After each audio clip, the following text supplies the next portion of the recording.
Bienvenue dans la Minute Success. Les indicateurs commerciaux clés ou KPI en anglais sont nécessaires à l'analyse des résultats commerciaux. Ils permettent de faire un constat sur les performances réalisées, mais aussi d'orienter les efforts à mener. Il existe une multitude d'indicateurs commerciaux à choisir en fonction de ce que l'on veut mesurer et du niveau d'analyse que l'on veut avoir. Parmi cette multitude, il en existe deux qui sont délaissés mais pourtant intéressants à mesurer. Bonjour, je suis Charlène, fondatrice de Concept to Success, un cabinet de conseil en stratégie et développement commercial pour accompagner les chefs d'entreprise, indépendants, managers et commerciaux à performer dans leur business. Aujourd'hui, dans la Minute Success, on parle de CAC et de CLV. Qu'est-ce que c'est? Le CAC pour coût d'acquisition client. Il représente le coût que doit mobiliser l'entreprise pour acquérir un nouveau client. Évidemment, pour gagner un nouveau client, l'entreprise doit dépenser. Communication, marketing, promotion, force de vente, réseau de distribution, etc. Ainsi, lorsque le prospect devient client, l'entreprise a déjà dépensé de l'argent. Pour l'entreprise, mesurer le coût d'acquisition client permet d'orienter les efforts de prospection sur ce qui lui rapporte le meilleur retour sur investissement. Cette information permettra aussi à l'entreprise de construire une base budgétaire. Si elle sait qu'en moyenne, elle doit dépenser par exemple 100 € pour acquérir un client, alors elle devra mobiliser un budget de 2000 € pour en acquérir 20.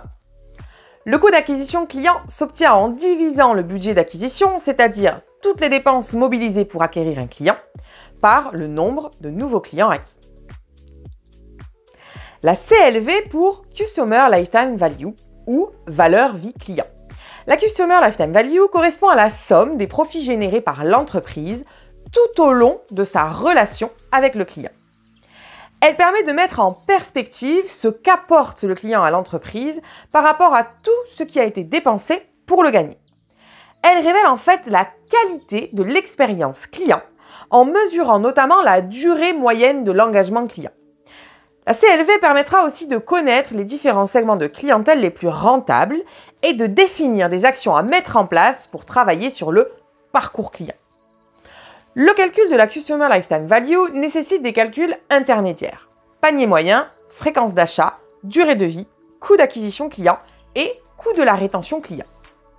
On peut obtenir le résultat en chiffre d'affaires ou en profit. Une fois que vous disposez de tous ces éléments, vous pourrez calculer votre valeur vie client en profit avec la formule suivante. Panier moyen fois fréquence d'achat fois durée de vie moins coût d'acquisition client plus coût de la rétention fois durée de vie. Si votre Customer Lifetime Value est négative, votre client vous coûte plus cher que ce qu'il vous rapporte.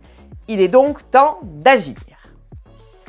Ces deux indicateurs commerciaux vous permettront d'analyser plus en profondeur vos résultats commerciaux pour orienter vos actions et votre performance commerciale, tant en acquisition client qu'en fidélisation.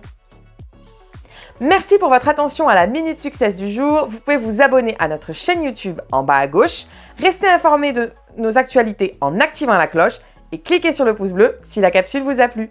À très bientôt dans la Minute Success.